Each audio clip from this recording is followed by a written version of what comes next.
네, 안녕하세요. 행정안전부에서 주민자치 업무 맡고 있습니다. 하경환입니다. 반갑습니다. 오늘은 주민자치회 현황하고요. 그리고 법안을 앞으로 논의해 가실 때 좀 생각해 봤을 만한 것들을 제가 좀 정리를 해 봤습니다. 간단하게 PT로 설명을 좀 드려보도록 하겠습니다. 아시는 것처럼 주민자치회라는 시범사업은 18년에 시작을 했죠. 18년에 시작을 했고 그 이후에 이제 이번 정부가 들어오면서 매우 본격적으로 주민자치회 사업을 전국에 확산하기 위해서 노력했고, 여기 있는 수치로 보시면은 18년에 95개, 그다음에 19년, 20년 하면서 상당히 많은 숫자로 늘어나게 됩니다.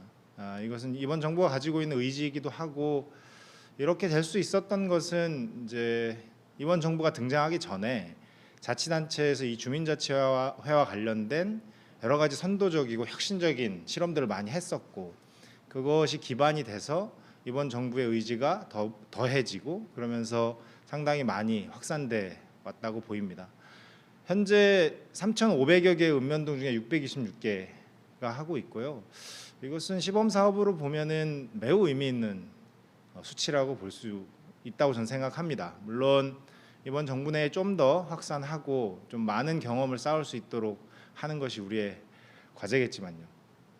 이렇게 확산돼 있는 상황이 좀 있고, 그러니까 이번 정부 들어서 이제 과거 정부와 다르게 주민자치회의 이제 내용을 좀 변경하는 일이 있었습니다. 그래서 18년 이후에 중점적으로 주민자치회가 추진해 나가야 될 사안들을 여러 가지로 제시를 했는데, 그 중에 이제 핵심적인 거 몇 개만 좀 현재 상황을 좀 지켜보도록 하겠습니다. 보시면 이제 위원의 대표성과 관련해서 위원을 선출할 때 추첨제, 편하게 얘기하면 제비뽑기죠. 추첨제로 선발해 보자라는 것이 이제 핵심적인 내용의 변화였고요. 현재로 보면은 시범 사업을 하고 있는 곳의 82% 정도가 추첨제를 조례상으로 도입했다고 보시면 됩니다. 그러니까 상당히 많이 도입을 했고, 이 위원이 추첨제로 뽑힌다는 것은 여러 가지 그 의미가 있겠지만은 실제로 다양한 인구와 다양한 세대 그리고 다양한 종류의 사람들이 주민자치회에 참여하는 통로로 이제 설계가 된 것이고, 많은 부분 좀 긍정적인 효과를 내고 있다고 저희는 생각을 합니다. 그리고 주민자치회 운영의 민주성과 관련해서 그러니까 주민들이 실제 본격적으로 참여할 수 있게 하는 구조를 만드는 것을 18년 이후에 중점 사항으로 또 제안을 했었는데, 그 중에 하나가 자치계획 수립 그리고 주민총회입니다. 보시면은 이게 다 19년 기준의 자료인데 자치계획 수립은 73% 이상이 하고 있고, 그리고 총회도 61% 이상이 하고 있습니다. 이 수치의 차이는 이제 19년도에 자치계획을 수립하고 그것을 기반으로 2000년도에 주민총회 하는 곳들이 있기 때문이라고 저희가 유추를 하고 있고, 이것 또한 상당히 많이 자리를 잡았다. 저희는 이렇게 생각을 하고 있습니다. 그리고 또 하나가 이제 주민자치회의 공적 기능을 강화하는 것이었습니다. 공적 기능을 강화한다는 것은 여러 가지 의미가 여러 가지 방법이 있겠는데, 그 중에는 우리의 공적 자산인 예산을 주민들이 뜻하는 바로 사용될 수 있도록 해보자라는 것이 핵심 사안이었고, 그 방법으로 주민세, 그 읍면동의 주민들이 내는 주민세는 주민들이 결정해서 쓰도록 하자, 예산 편성을 해보자라는 거였고, 또 주민들이 참여해서 예산의 편성에 관여하는 주민참여 예산을 주민총회에 연계해서 해보자, 이렇게 이제 크게 제안을 했었습니다. 보시면은 본격적으로 적용이 되고 있는 것 같지는 않지만 13%, 26% 정도 이제 확산이 되고 있고, 어느 정도 시범의 기반 그리고 시행착오의 기반은 마련했다고 보입니다. 그러니까 이렇게 연결되지 않더라도 현재 주민자치회의 사업은 대부분의 지자체가 이제 특화 사업이라든지 보조금이라든지 이런 방식으로 제공해서 실제 일을 하게 하고 있는 거죠. 그러니까 보조금보다는 실제 예산 편성을 함께 하는 것이 훨씬 이제 공적 기능으로서의 역할이기 때문에 저희가 이 사안을 좀 강조해서 얘기하고 있는 상황이죠. 이렇게 18년 이후 우리 정부가 들어오고 나서의 중점 사안들을 보시면 많이 확산되고 자리를 잡아가고 있다라는 생각은 좀 듭니다. 현재 현황으로 보면. 그래서 이런 약간 수단들이죠. 추첨제, 계획 수립, 총회, 주민세 연계, 참여 예산 연계. 뭐 이런 수단들이 그럼 결과적으로 어떤 결론을 내고 있느냐. 뭐 요거는 좀 한번 좀 짚어볼 필요가 있을 것 같은데 이걸 지금 뭐 결론을 내리기는 어려울 것 같고요. 그래도 현재 상황에서 좀 내용들을 좀 짚어보면 핵심적인 사안들은 이런 게 좀 있는 것 같습니다. 일단 위원 구성의 다양성이 중요하다. 이 위원 구성의 다양성이 중요하다는 얘기는 뭐 다 아시죠. 그러니까 주민자치회를 이렇게 본격적으로 해보자. 주민들이 참여하여 실제 지역의 문제를 발굴하고 논의하고 해결해보자라는 거에서 많은 사람들은 이렇게 우려를 하죠. 참여할 주민이 어딨냐, 다들 바쁜데 뭐 이런 얘기들이 실제 많고 그동안에 이런 공적 기능에 참여하는 민관 협력에 참여하는 주민들은 읍면동네에 좀 한계가 있었죠. 몇몇 분 정도가 참여하고 있었고 대부분은 이제 지역에서 사업을 하시거나 이렇게 여유가 있으신 분들이 주로 참여하는 방식으로 진행됐었습니다. 그래서 이것을 흔드는 것이 가장 중요했고 추첨제를 도입했던 거죠. 그래서 19년도 기준으로 보면 이제 주민자치센터를 운영하는 주민자치위원회와 주민자치회 비교를 한번 해봤습니다. 우선 여성의 참여가 상당히 높아진 상황이죠. 주민자치회의원은 상당히 여성의 참여가 높은 수준으로 50% 이상 돼 있고 이것은 저희가 표준조례를 만들고 주민자치회 내용을 홍보할 때 특정 성별이 60%가 되지 않도록 하자라는 이제 얘기를 많이 했고 이것이 많이 받아들여진 거고 저는 뭐 당연한 현상이라고 봅니다. 실제 다들 아시겠지만 동네 가면 일하시는 분들은 여성분들이 많죠. 다만 이제 사회적인 문화 혹은 경험상 여성분들이 이렇게 리더로 이렇게 잘 등장하지는 뭐 않고 있었죠. 그런데 이번 주민자치를 통해서 상당히 많이 등장하고 있다 이렇게 좀 평가해 볼 수 있을 것 같고요. 그리고 세대가 좀 낮아진다면 연령이 좀 낮아진다면 주민자치회가 훨씬 활성화되지 않겠냐는 좀 기대를 가지고 있었습니다. 마찬가지로 위원회와 비교해 보면은 한 7% 정도 40대 이하의 비율이 높습니다. 이것 또한 매우 긍정적인 결과라고 볼 수 있을 것 같고요.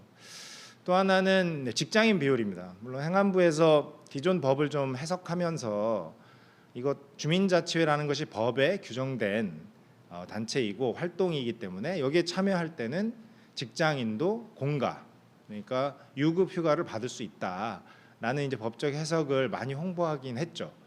그러나 실제 직장인들이 참여하기는 쉽지는 않습니다. 다만 이 주민자치회가 지역의 문제를 다루고 그리고 실제 예산을 편성해서 일을 해결하는 경험들을 하다 보니까 직장인의 비율이 11%로 한 3~4% 주민자치위원회도 많이 참여한 걸로 이렇게 보이는 거죠. 실제 저희가 사례조사를 좀 해보니까 직장인 중에 공가를 쓰고 주민자치회 활동에 참여한 분이 사례가 나타났습니다. 아주 유의미한 사례라고 보고요. 이런 약간 위원회 다양성은 저희가 18년 이후에 집중해서 내용을 변화했던 것의 결과라고 좀 볼 수 있고 이것이 결국 주민자치회의 힘이 아닐까 뭐 이런 생각은 하고 있습니다. 그리고 두 번째 이제 주민자치회의 활동에 대한 좀 연구가 하나 있었습니다. 이번에 좀 연구가 나왔고 이제 보고서는 곧 발간이 될 텐데 그 보고서에 보면은 이게 17년에도 저희가 평가 연구를 했고 그리고 이번에 다시 20년에 평가 연구를 한 거죠. 그래서 비교를 했습니다. 17년과 19년에 대해서 비교를 해보면 주민자치회 사업을 함으로써 변화된 것에 대한 표시를 좀 하게 해봤는데 주민들은 17년도보다 이번 20년도에 주민자치회가 생활환경 개선 향상을 하는데 훨씬 도움이 됐다. 뭐 이런 얘기를 가장 많이 해주셨고 그리고 마을 공동체 활동하는데도 매우 도움이 됐다. 뭐 이런 말씀을 해주셨고 더 좀 중요한 부분이 이제 행정과의 소통, 주민과의 소통 부분이라고 저는 생각합니다. 그러니까 주민자치회가 활동한다는 것은 주민이 스스로 하는 활동이긴 하지만은 주민이 만들어낸 의제를 해결하고 그것을 문제를 처리해 가는 데 있어서는 민관 협치는 너무나 중요한 요소죠. 그중에 행정과의 소통, 주민과의 소통이 이렇게 17년도보다 높아졌다는 것은 앞으로 주민자치의 발전 가능성이 매우 높다, 뭐 이런 생각을 하는 결과입니다. 물론 이제 주민총회나 자치계획 수립을 통해서 주민과의 소통이 훨씬 강화되기를 기대했었지만 뭐 그렇게 높진 않게 나와서 좀 아쉽긴 하지만 이런 단초를 제공했다는 것은 저는 매우 의미 있는 시범사업의 결과라고 저는 생각을 합니다. 물론 부정적으로는 이제 프로그램 강화가 좀 낮아졌고 마을의 안전에 대한 변화가 좀 낮아졌다, 이런 연구 결과가 나왔는데, 그것은 아무래도 저희가 이제 주민자치센터를 중심으로 한 주민자치위원회 활동에서 지역의 전체 문제를 다루는 주민자치회로 전환되면서 주민자치센터의 프로그램 이런 것들은 다양화되거나 양쪽으로 늘어나지 않았던 것 같아요. 그런 부분에 대한 아마 평가가 아니실까 싶습니다. 그 18년 이후에 중점적인 내용 변환이 있었고 그것을 통해서 위원이 좀 다양화되고, 그리고 인지적으로도 지역 사회를 살기 좋게 만드는데 기능을 했고, 그리고 민관 협치, 그리고 좀 더 많은 주민들의 참여를 위해서 상당히 긍정적인 메시지를 주고 있다. 이게 현재 시범 사업을 보는 긍정적인 평가의 일환이 아닐까 싶습니다. 그 밖에도 보면은 이제 행정안전부가 열심히 주민자치를 하자고 얘기를 하고 있는데 지자체들은 그거보다 더 나간 이런 혁신적인 시도들을 많이 하고 있습니다. 그러니까 위원을 선출할 때 있어서 좀 더 다양하고 개방적으로 주민들이 참여할 수 있도록 저희가 추첨제를 제안했지만 이것은 굉장히 조건부 추첨제였죠. 그러니까 나는 위원이 하고 싶다, 그래서 사전 교육을 다 이수하고 그리고 추첨에 들어오는 건데 한 개 지자체에서 무작위 추첨을 했습니다. 그러니까 사전 교육이 없이 모든 주민들이 리스트를 놓고 무작위로 추첨하는 거죠. 그래서 전화를 걸어서 주민자치위원회 추첨되셨는데 하시겠습니까? 묻고, 아니면 다음 사람으로 넘기는 방식으로 무작위 추첨제를 통해서 위원을 선발한 데가 있더라고요. 아주 혁명적이죠. 이런 시도가 쌓이면 저희 읍면동 단위의 어떤 민주주의의 초석은 많이 쌓일 거라고 저는 생각합니다. 이런 시도들도 다음 그림에서 많이 나올 것 같고요. 그리고 읍면동장 지휘공모제도 이제 많은 곳에서 하고 있습니다. 그래서 물론 공무원 중에서 읍면동에 관심이 있는 공무원들이 손을 들어서 난 하겠다고 얘기를 하고, 그것을 주민들이 그 사업계획 같은 걸 심사해서 이 분이 좋겠다라는 의사를 자치단체장에 전달하면 그걸 감안하여 이제 임용을 하는 거죠. 이렇게 되면 실제 읍면동장과 주민자치회 협업이 굉장히 강화될 수밖에 없고 주민자치가 강화될 수밖에 없거든요. 그 밖에도 좀 더 나간 곳은 이제 민간인 읍면동장이 등장했다는 것이죠. 예. 전국적으로 보면 4군데 정도 시범을 하고 있고, 이제 특정 문제를 가진 읍면동의 문제를 해결하기 위해서 민간 전문가가 가서 읍면동장을 한다는 것은 우리 사회의 행정 변화에, 행정 혁신에 아주 큰 역할을 할 것이라고 봅니다. 그리고 뭐 쭉 써놨지만 뭐 예산 편성, 읍면동에서 예산 편성을 잘 하지 않는데 서울의 중구 같은 경우에는 읍면동장이 직접 예산 편성을 하고 지방의회에 가서 예산 편성을 설명하는 방식으로도 하고 있죠.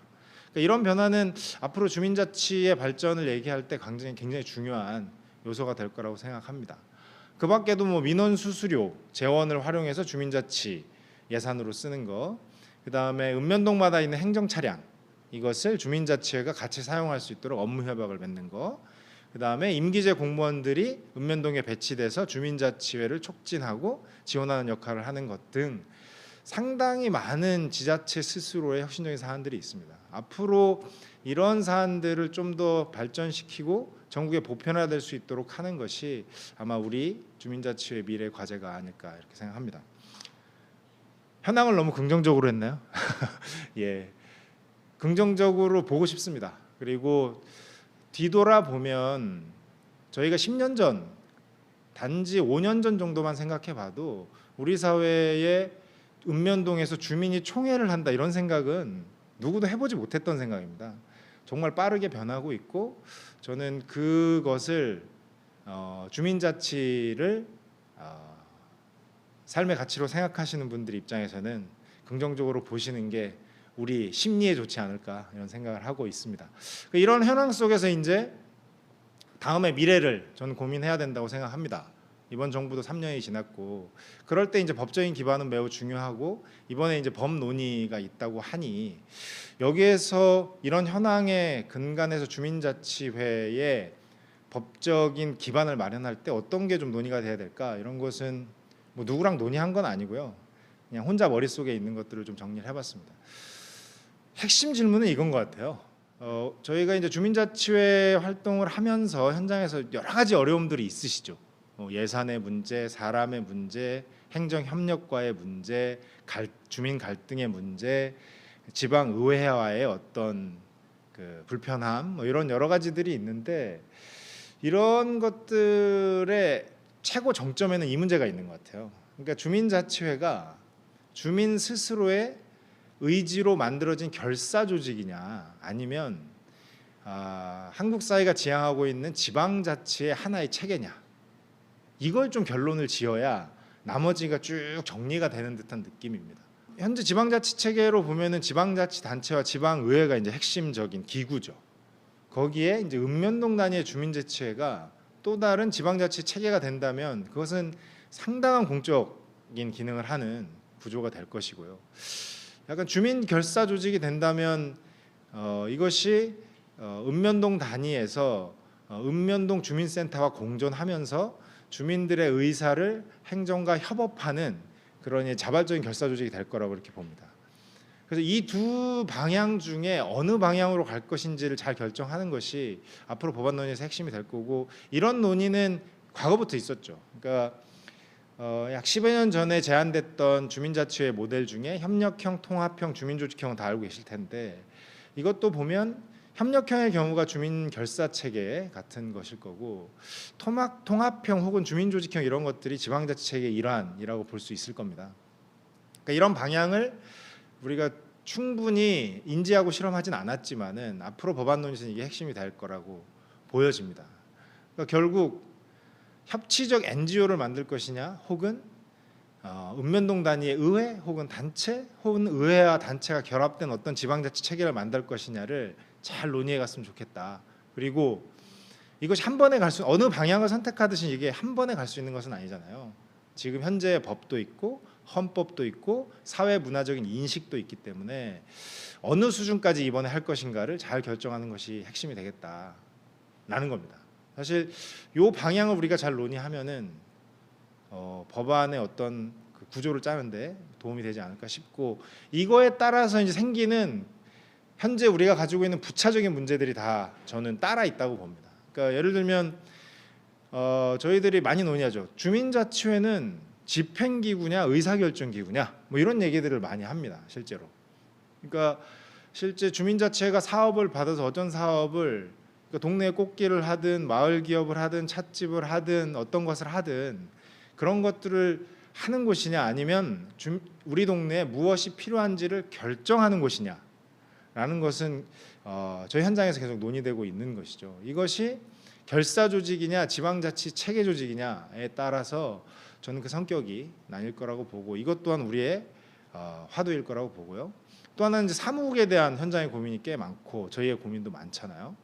그러면 이 사무국을 도대체 어떤 형태, 어떤 규모로 만들어야 되느냐에서 핵심적으로 따라오는 질문이 이 사무국의 비용을 누가 댈 것이냐의 문제입니다.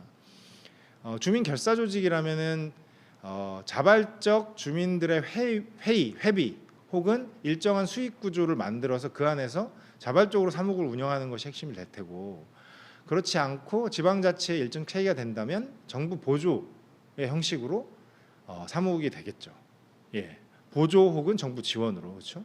이것도 위의 핵심 질문과 연결되어 있는 것이고요. 주민자치회는 법인이어야 하는 거의 문제도 같습니다. 그러니까 법인이 어떤 형태여야 되는 것이냐에 대해서 논쟁이 많고 그 종류로 보면 임의단체 혹은 민법 상법상의 법인 혹은 공법인 이렇게 좀 나눠볼 수 있을 텐데 과연 주민결사 조직이냐 지방자치 조직이냐를 결정할 수 있다면 여기서도 우리가 선택하기가 매우 편해질 거라고 생각합니다. 근데 지금은 어떤 법인 할까 뭐 이렇게만 논의하니까 사실은 장단점이 너무나 극명하죠. 그러니까 선택하기도 어려운 거고 핵심 질문을 해결해야 그것도 법안에 담을 수 있지 않을까 이렇게 생각합니다. 그리고 공적 사무를 받는 것도 매우 논란이 많죠. 그러니까 현재 그 특별법에는 위임 위탁을 받을 수 있도록 돼 있지만 이번 지방자치법 개정안에 올라갔던 안을 보면 위탁만 받도록 돼 있습니다. 이것도 보면 주민자치회가 주민의 결사 조직이냐 아니면 지방자치의 하나의 체계냐라고 할 때 구분되는 것이죠. 그러니까 주민 결사 조직은 위탁만 받을 수 있는 것이고 지방자치 체계라고 한다면 위임과 위탁을 받을 수 있는 것이죠. 그러니까 이런 핵심 질문에 따라서 지금 현재 우리가 주민자치를 운영하면서 나오는 여러 고민과 애매함 이런 것들이 결정되지 않을까 싶습니다. 물론 권한의 수준도 마찬가지이죠. 공공정책을 본격적으로 결정할 것인가 아니면 주민들의 의사를 충실히 모아서 행정과 협의하는 구조로 갈 것인가 이것이 이제 핵심 질문과 연결돼 있다고 봅니다. 그리고 이것도 이제 저희 많이 얘기하는 거잖아요. 주민자치회가 되고 누구로부터 위촉을 받을 것인가, 누가 인정해 주는 것인가 그게 이런 얘기 많이 하죠. 현재는 주민의 그 권한을 대리받은 그리고 그 대리성이 가장 높은 지방자치단체장이 위촉하도록 되어 있는데 이번 지방자치법 조항에서는 빠지긴 했지만 이것도 위의 핵심 질문과 연관되어 있는 것이고요. 주민총회 역할도 마찬가지입니다. 공론장으로 할 것인가 읍면동의 주민투표처럼 아주 구속력이 높은 것으로 갈 것인가는 또 하나의 질문거리죠. 그리고 읍면동 주민센터의 관계도 그렇고요. 우리가 현재까지 주민자치회를 이 정도까지 하게 된 것은 전문지원기관의 역할도 상당히 컸거든요. 그러니까 이것도 어떤 형태로 그리고 어떤 구조로 만들 것인가도 저는 위에 핵심 질문하고 연결돼 있다고 봅니다. 그리고 마지막에 이제 써 있는 거죠. 그러니까 이것도 지금 저희가 활동하면서는 가장 많이 어려움을 겪죠. 그러니까 읍면동에는 상당히 많은 민간협치 기구들이 있고 이것과 주민자치회는 어떤 관계를 맺어야 하는가. 이게 대표성의 문제이기도 하고 민주성의 문제이기도 한데 이것이 핵심 질문하고 저는 반드시 연결돼 있다고 생각합니다. 지금까지 우리 사회가 주민자치회라는 시범사업을 만들고 그리고 이번 정부가 들어서 본격적으로 시행을 해서 많은 변화의 흐름을 만들었고 그 변화에서 생긴 이런 여러 가지 질문과 고민이 최종적으로 모아지는 질문은 저것인 것 같아요. 주민자치회는 주민결사조직인가 아니면 지방자치 체계인가. 전 이 논의를 잘 해간다면 우리가 현실에서 맞닥뜨리는 여러 가지 문제도 해결하고 그것이 법안에서 잘 논의돼서 담긴다면 한 단계 진보할 수 있는 주민자치를 만들 수 있지 않을까 이렇게 생각을 합니다. 그리고 그 논의가 아주 활발해지기를 저 또한 기대하고 있고 그 논의의 장이 있다면 서슴없이 두려움 없이 다 참여해서 또 이것을 주관하고 있는 행정안전부 입장에서 얘기를 나누도록 하겠습니다. 마지막으로 이제 이 얘기를 마무리할 때 꼭 나누고 싶은 말입니다. 이게 하지 말자는 얘기는 아닌데 저는 이런 걸 보면서 여러 가지 생각을 하게 되거든요. 그러니까 인도의 경우입니다. 인도의 사례인데 인도가 90년대 초반에 헌법을 개정했습니다. 아예 우리로 치면 읍면동 단위, 마을 단위의 정부를 구성하는 방식으로 헌법을 개정했고 거기서 주민들이 총회를 하고 의회를 구성하면 행정권까지 다 주는 방식으로. 그러니까 200명 되는 마을이어도 행정권을 부여하는 방식입니다. 물론 그 숫자는 굉장히 차이가 있지만 이때 이 헌법을 개정하면서 이제 수사는 뭐가 있었냐면 인도의 의원이 그러니까 주민의 의사를 대변하는 의원이 5천 명에서 300만 명으로 늘었다라고 얘기를 할 정도로 큰 변화의 헌법을 개정해서 지방 행정 체계를 변화시켰죠. 우리가 얘기하는 풀뿌리 자치 그리고 주민에게 가까운 정부를 만드는 데 노력을 해왔습니다. 근데 이게 잘 되고 있느냐? 이게 저희의 궁금함이겠죠. 한번 읽어보겠습니다. 이게 그 인도의 풀뿌리 민주주의에 대해서 이제 글을 쓰신 분의 서문인데 정부의 장밋빛 선전과 판짜야트 라즈, 판짜야트가 그 마을 단위의 의회입니다. 우리로 치면 200명, 1000명 단위의 마을의 지방 의회죠. 판짜야트 라즈의 현실은 큰 차이가 난다. 극히 일부주를 제외하면 판짜야트 라즈는 농촌 개혁의 원동력이 되지 못하고 있다. 그람샤바는 우리로 치면 읍면동 단위의 주민총회입니다. 주민총회. 그러니까 주민총회는 주민들의 무관심으로 마을의 특정 집단들이 지배하는 경우가 많으며 지방의회 의원을 뽑는 선거는 카스트나 가족주의 등 전통적 정실관계의 영향력 밑에 있다. 가슴이 찌릿하더라고요, 이 글을 읽는데. 저희가 많이 달렸고 풀뿌리 주민자치가 많은 수준으로 발전했다고 저희는 보지만 그것이 꼭 우리에게 장밋빛 미래를 보장하는 건 아닌 것 같아요. 정말 애를 써야 하고 한 단계 한 단계 우리가 노력을 해야만 그 결과에 갈 수 있다 생각합니다. 모두가 꾸는 꿈은 같죠. 근데 너무 많은 욕심을 내면 안 될 것 같아요. 한 번에 갈 수 없고 우리 사회의 문화 그리고 사람들의 인식 그리고 우리가 할 수 있는 것 수준까지 할 수 있도록 법안 논의가 잘 됐으면 좋겠고, 이번에 어찌 됐든 다시 이 법안 논의가 우리 사회에 많은 관심을 받을 수 있기를 저도 노력하겠습니다. 예, 듣기에 어떠셨는지 모르겠습니다. 또 다른 자리에서 주민자치로 만나도록 하겠습니다. 하경환이었습니다.